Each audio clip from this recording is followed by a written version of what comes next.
Welcome to Suman TV. నేను మునిరాజు శర్మ రొంపిచర్ల. అతను ఒక అవుట్ సోర్సింగ్ ప్రైవేట్ ఉద్యోగి. ఆయనకు వ్యవసాయం అంటే చాలా ఇష్టము. చిన్నతనం నుంచి తనకున్నటువంటి పొలంలో వ్యవసాయం చేసుకుంటూ ఉండేవాడు. వ్యవసాయం మీద మక్కువ వీడకుండా ఏదో ఒక పని చేస్తూ ఆదాయాన్ని పెంచుకోవాలనుకొని తపన పడేటువంటి వాడు. ఇందులో భాగంగానే ఆయన ప్రత్యామ్నాయంగా పుట్టగొడుగుల పెంపకాన్ని పెంచాలని ఆసక్తి కలిగింది. ఈ ఆసక్తిని అది ఒక ఉపాధిగా మలుచుకోవాలనేటువంటి లక్ష్యంతో దీనికి ఎవరిని పొందాలి, ఏ విధమైనటువంటి శిక్షణ తీసుకోవాలి ఆలోచించాడు.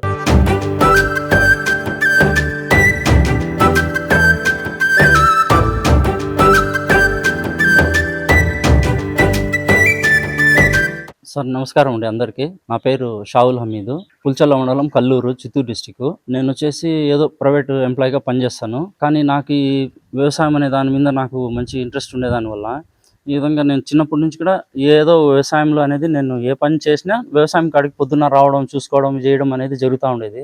కానీ ఈ మధ్యకాలంలో మనకు వ్యవసాయానికి ప్రత్యామ్నాయంగా ఏదో ఒకటి చేయాలనే ఉద్దేశంతో నేను వచ్చేసింది ఈ పుట్టగొడుగుల పైన కొంచెం ఆసక్తి పెరిగింది.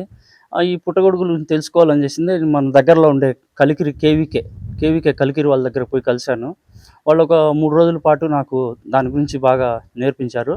మళ్ళీ నేను వచ్చి సొంతంగా ఈ యొక్క షెడ్డు నిర్మించుకొని దీంట్లోనే నేను పూర్తిగా కావాల్సిన పరికరాలన్నీ కూడా కొనుక్కొని, మనకు గడ్డి కావాల్సిన పరికరాలు, గడ్డి, చాఫ్ కట్టరు, కావాల్సిన పట్టలు, స్ప్రేయర్లు, తర్వాత బెడ్స్ ప్రిపరేషన్కి కావాల్సిన కవర్లు, మనకు స్పాన్ వచ్చేసింది బెంగళూరు ఐఏహెచ్ఆర్ నుంచి తెచ్చుకున్నాను సార్. నేను ఆ ఐఏహెచ్ఆర్లో ఈ మనకు వింటర్ సీజన్లో వచ్చేసిందే ఈ పుట్టగొడుగులు అనేది చాలా రకాలు ఉంటాయి. ఎడుగులు వచ్చి చాలా తక్కువ ఉంటాయి అన్నమాట. ఈ మనకు క్లైమేట్కి సూట్ అయినటివి ఒకటి వచ్చేసిందే మిల్కీ మష్రూమ్ అంటే పాల పుట్టగొడుగు, రెండోది వచ్చేసింది ఆయిస్టర్ మష్రూమ్ అంటే ఈ ముత్యపు చుప్పల్లాగా ఉంటాయి సార్. ఈ ముత్యపు చుప్పల్లాగా ఉండేటివి వచ్చేసిందే మన చలికాలంలో మంచిగా పంట వస్తుంది. మనం ఎండాకాలం వచ్చేసరికి వీటి టెంపరేచరు బిలో 25 ఉంటేనే ఇది బాగా పెరుగుతుందండి.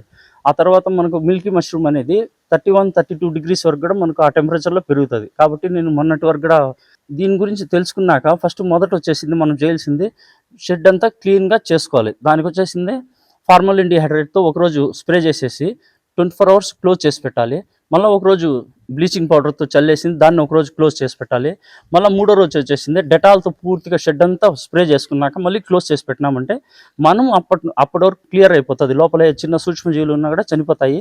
మళ్ళీ మనం కావాల్సిన గడ్డిని చాప్ చేసుకొని ఒక బ్యాగులో నింపుకొని ఈ డ్రమ్స్లో మనము ఒక 14 నుంచి 16 గంటల సేపు దాన్ని నానబెడతామండి.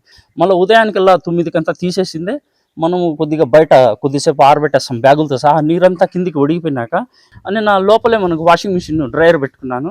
దాంట్లో వేసినాక 2 నిమిషాల్లోనే మనకు పూర్తిగా అంటే మనకు గడ్డి ఇలాగ తీసుకొని ఇలా పిండినాక ఒక చిక్కు నీరు కూడా బయట రాకూడదు, కానీ చేతికి తేమ అంటుకోవాలి. ఆ విధంగా మనం చేసి పెట్టుకున్నామంటే అది 15% వరకు తేమ శాతం ఉన్నట్టు మనకు గట్టి నమ్మకం. చేతితో కోసిన గడ్డి ఉంటే చాలా ఉత్తమంగా ఉంటుంది.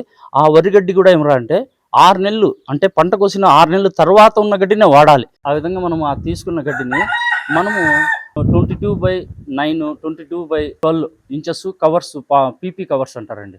ఆ కవర్స్లో మనం తీసుకున్న గడ్డిని మష్రూమ్ యొక్క విత్తనం ఏ వెరైటీ అయినా కూడా 1 కిలో తీసుకున్నామంటే 8 బ్యాగుల వరకు ప్రిపేర్ చేసుకోవచ్చు అనమాట. 8 బ్యాగులు ప్రిపేర్ చేసుకోవాలంటే 8 కేజీల గడ్డి పడుతుంది. ఎండుగడ్డి 8 కేజీలు, తడిగడ్డి కాదు. 8 ఒక్కొక్క కేజీ ఎండుగడ్డి ఒక బ్యాగ్ ప్రిపరేషన్ అవుతుంది. అలాగే 8 బ్యాగులు ప్రిపేర్ చేస్తున్న బ్యాగుల్ని తీసుకెళ్ళి డార్క్ రూమ్ పెడతాం. డార్క్ రూమ్ అంటే అక్కడ పూర్తిగా మబ్బుగా ఉంటుంది. డార్క్ రూమ్లో CO2 లెవెల్ హైలో ఉండాలి. ఎందుకు ఉండాలంటే మనకు అక్కడ కార్బన్ డైఆక్సైడ్ ఎక్కువగా ఉండేదానివల్ల తొందరగా మైసీలియం ఫామ్ అయ్యేదానికి ఛాన్స్ ఉంటుంది అక్కడ. కానీ మనకు టెంపరేచర్ అనేది 25 degrees మెయింటైన్ చేయాలా. ఆ తర్వాత వచ్చేసిందే హ్యూమిడిటీ లెవెల్ 60 నుంచి 90 వరకు ఉండాలండి. ఆ యొక్క మైసీలియం ఫామ్ అవుతుంది. మైసీలియం ఫామ్ అయిందంటే మనకు 21 days మనకు తెలిసిపోతుంది. అంటే మనం వేసింది చిన్న లేయర్ ఉంటుంది. మనము తీసేటప్పటికి ఆ 3 weeks తర్వాత ఫుల్గా కవర్ అయిపోతుంది, మిల్క్ వైట్లో వచ్చేస్తుంది అనమాట.